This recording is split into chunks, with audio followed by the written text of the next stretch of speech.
Circus McGurkus Cafe Stoo-Pendous. What can one say about it? It involves circuses, it involves McGurkuses, it involves cafes, and it has the potential to be stupendous. We'll just have to wait and see if it ends up being stupendous. Hello everyone, it's Craig here at Islands of Adventure with Rhino, and today we are dining at the Seuss Landing restaurant, Circus McGurkus Cafe Stoo-Pendous. It recently received a brand new menu, trying to bring it up with the times, away with the cafeteria style setting, add in that table service aspect to it, where you order from your table, they deliver everything there that they use at Minion Cafe and other places.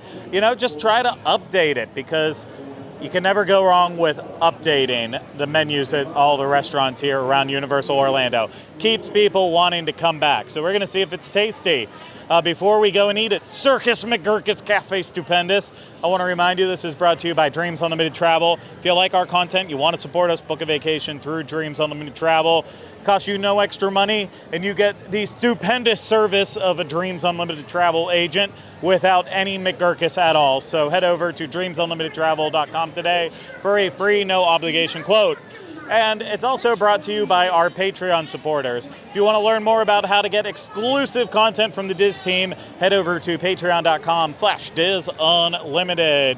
Now, Rhino is currently in the land of the Lorax. I think he wants to get out and have a Circus Cafe Stoo-Pendous McGurkus meal.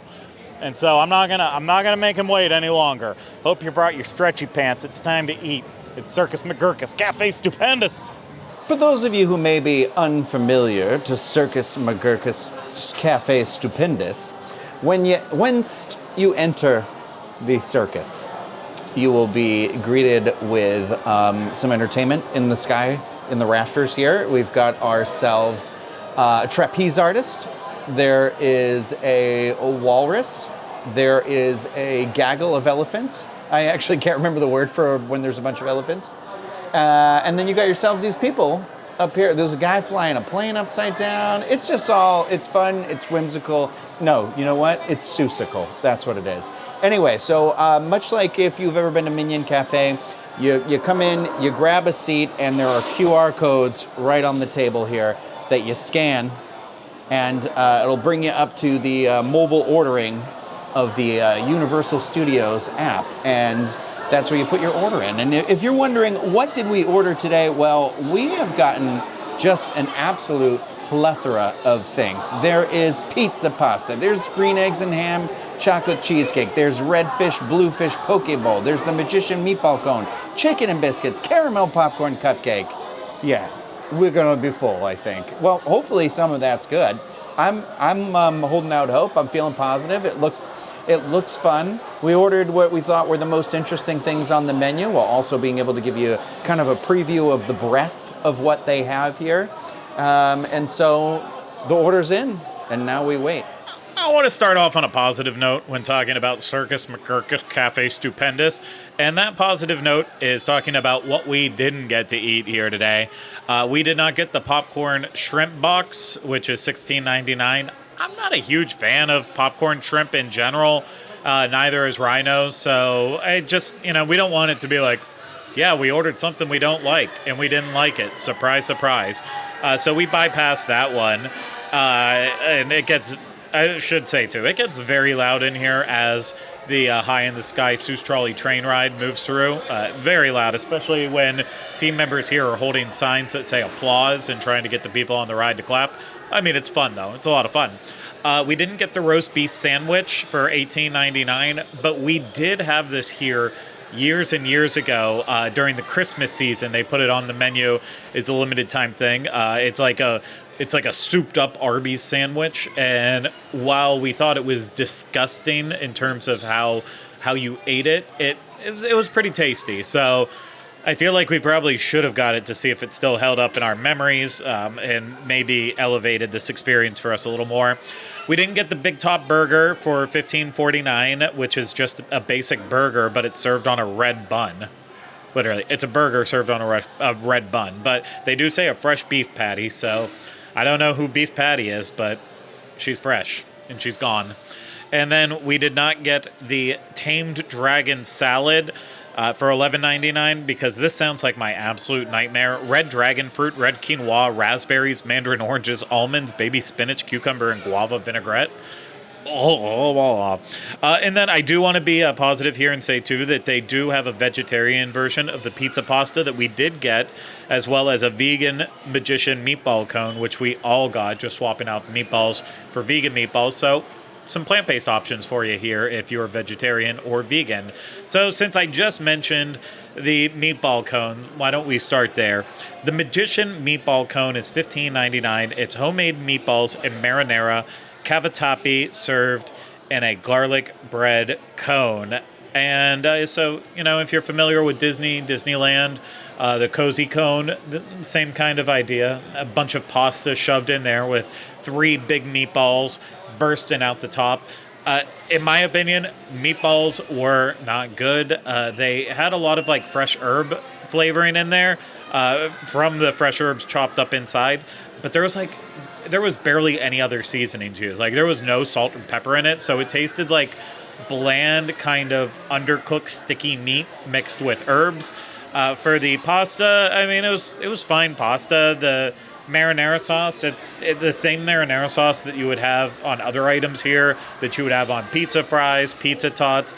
It's not offensive. It's definitely not the best red sauce you'll ever have. It's not the worst. This one didn't come together for me. The garlic bread cone was definitely overcooked. Did not have enough garlic flavor, butteriness to it, so we just didn't really eat any of it. I would not try this one again. The magician meatball cone.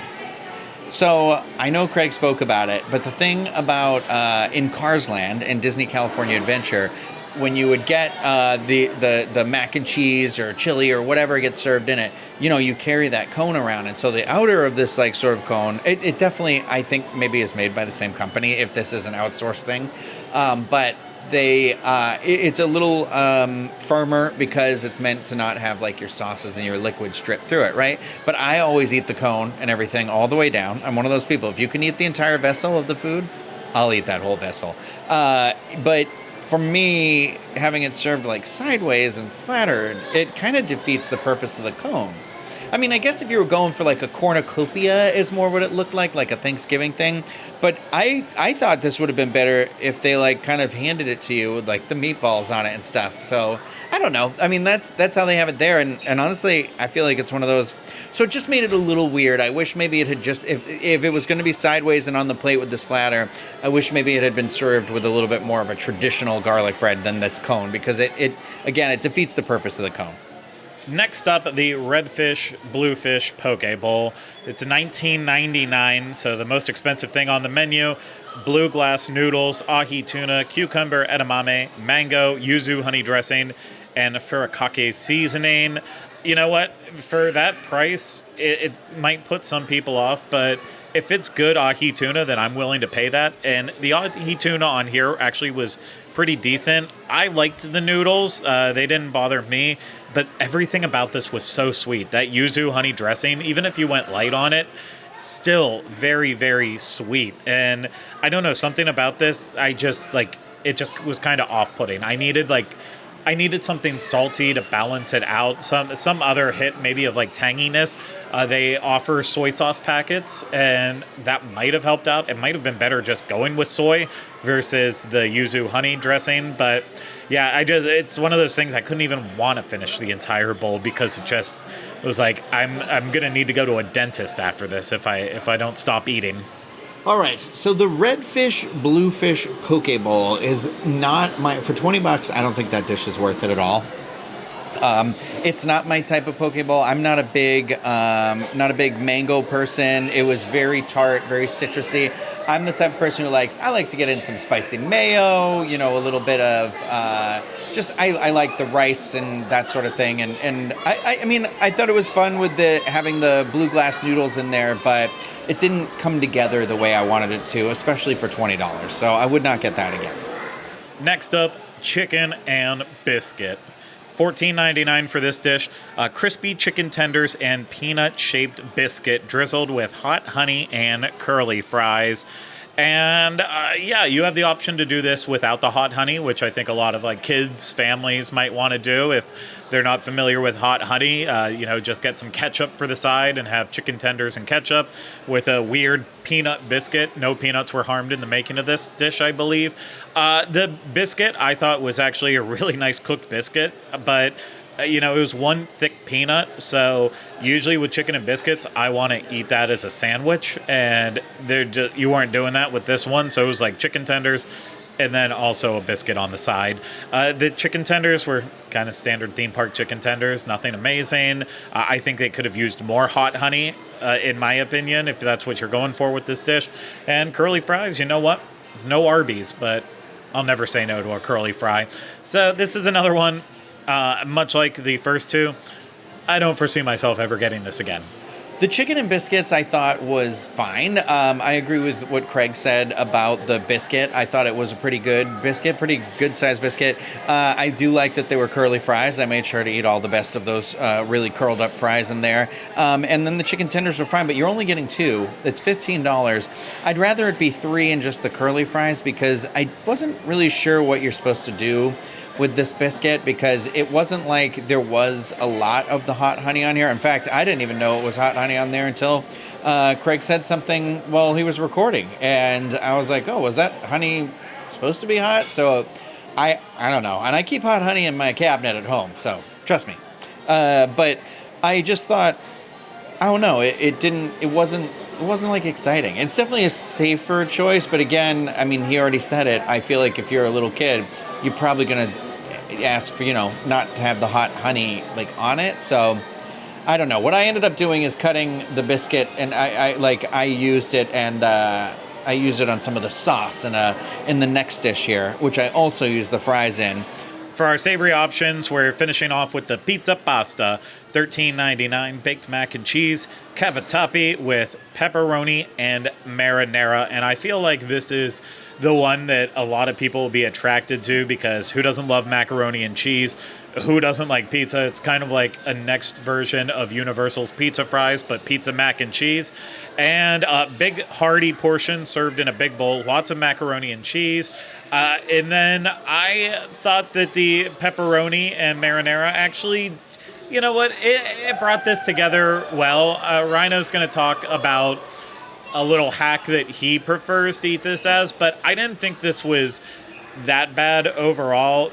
I think it needed more marinara sauce on it. There was enough pepperonis, but I think the pepperonis inside where the pasta weren't cooked. So like the ones were crispy, like little Enzo pepperonis, like they curled up on top, but then inside it almost looked like raw salami.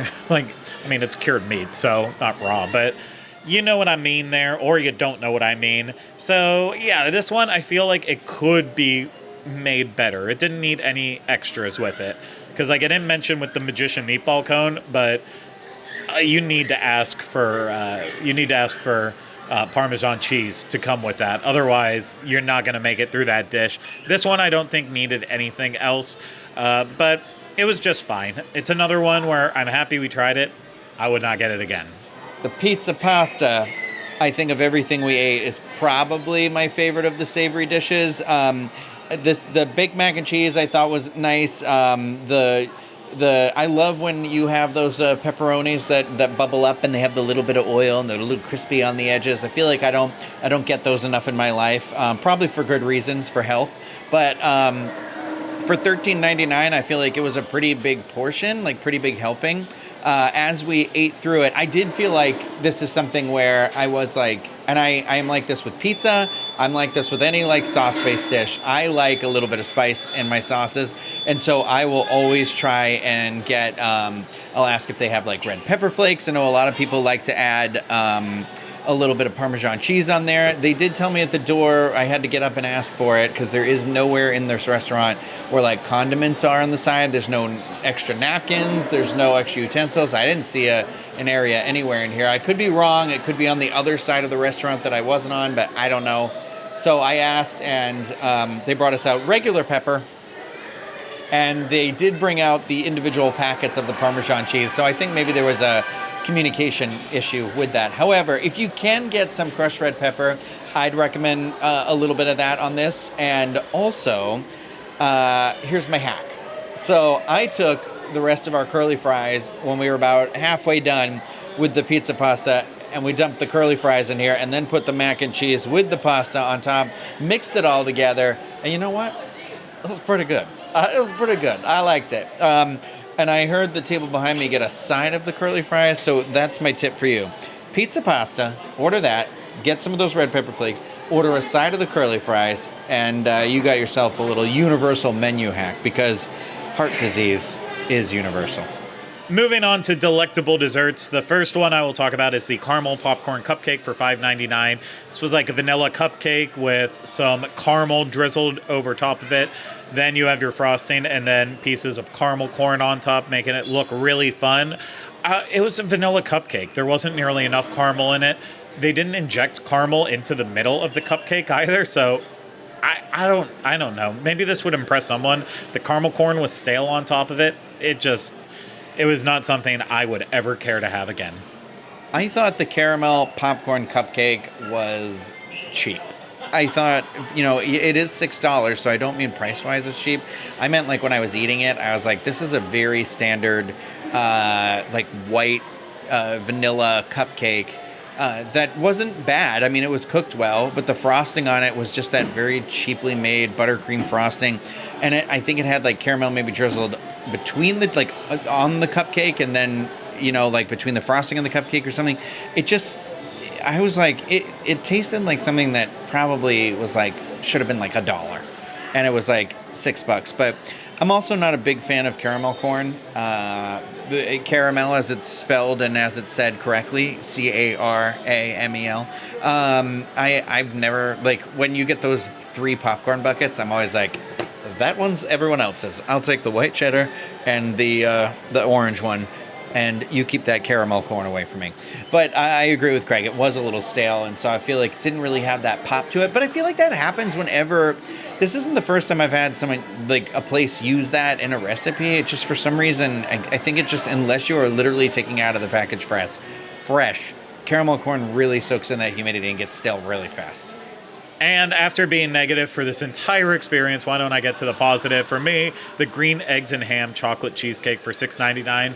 Who doesn't love green eggs and ham? You got a green egg sitting on top of ham and fork sticking out of it.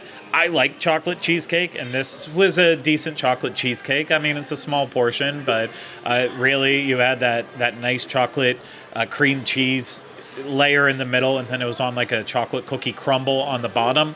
I thought it worked for me. There might have been too much like toppings on there, too much like crunchy for me, that you had to fight your way through to get to the good stuff. But I actually did like this, and it's the only thing from today that I would get again. The green eggs and ham chocolate cheesecake I do think was actually pretty good. I'm not a big like chocolate person, but I enjoyed. I'm glad that we split it. But I thought it had like a nice little the base of the crust kind of had that sort of Oreo crust vibe to it. With the cheesecake was pretty nice, and I liked the coating on it, the crunchy coating. I thought it was pretty good. This one was $7. I'm like, it was good, but here's the thing about all this food that we had here today.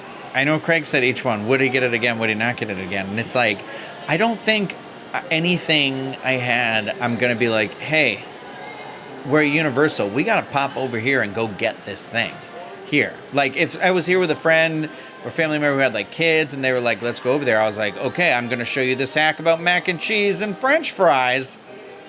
But other than that, I don't know.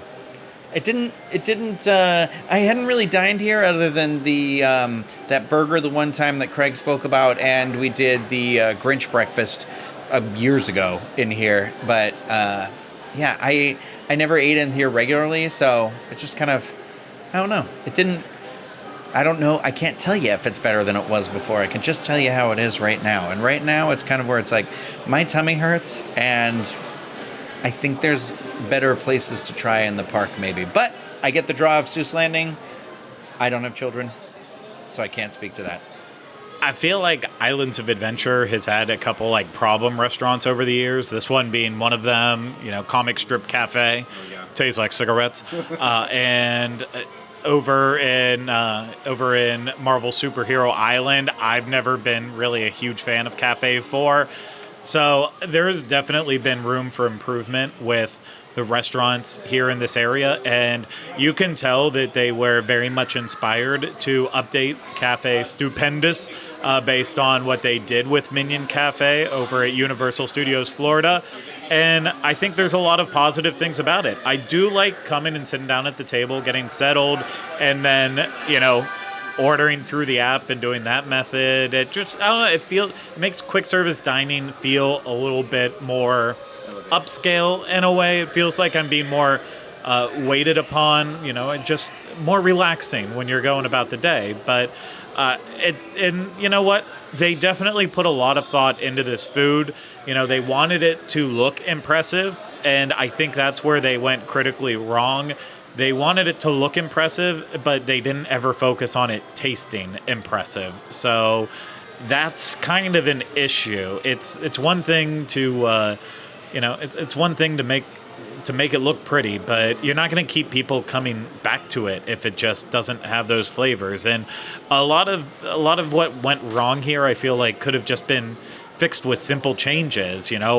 Season the meatballs correctly, add a little bit more spice to that mac and cheese with the pepperonis on it. Maybe add some hot honey on top of there too.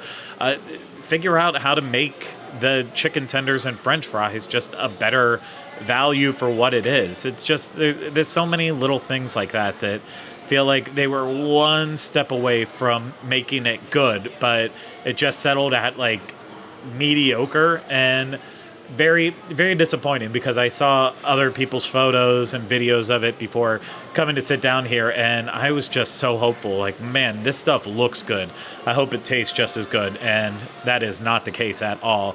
I am interested because not only do they have this version of the restaurant, but like Minions Cafe, there's also a to-go window that has a little bit more of a limited menu. So like the poke bowl we got, that's not available out there. But at that takeout window, they do have an exclusive corn dog that will have to come back, because Rhino is a WH, cover your ears, kids, I'm not going to finish it, or for corn dogs, and he will be the first to admit that. And yeah, so I think we do need to come back at least for like a universal snack attack to try that. But for inside here, outside of coming back to see if that roast beef sandwich holds up, I don't have any purpose. I'm happy they made these changes. I hope most people like it more. I feel like they need to keep tweaking this, and I do hope that maybe they can keep doing this kind of update to the different restaurants I talked about, like Cafe 4 and Comic Strip. Keep trying to stretch out their quick service options. I like that they're trying. It's not always going to be successful, but they're trying to do something about it, and that's what matters. And speaking of trying to do something, I'm going to try to wrap this up. So I'm going to say goodbye here from Circus McGurkus Cafe Stoo-Pendous. It's one of the most disgusting sounding restaurants at all of Universal. I don't know, just Stoop and Gurkus. But if you like this and you want to support us more, book a vacation through Dreams Unlimited Travel. Get a free no obligation quote today at dreamsunlimitedtravel.com. You can always support us by becoming a Patreon supporter, and you get exclusive Diz content. So get more information there at patreon.com/DizUnlimited. If you were watching this on YouTube, hit the thumbs up, subscribe to the channel, leave comments, questions, video suggestions in the comments section.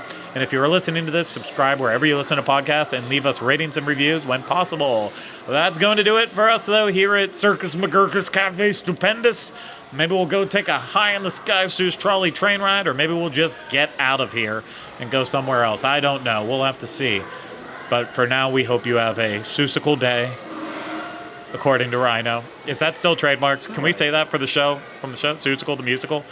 Am I just digging a hole now? Keep saying it? Oh, no. Oh, okay. Hope y'all have a great day. Take care. Bye-bye. Remember, we finally changed the name.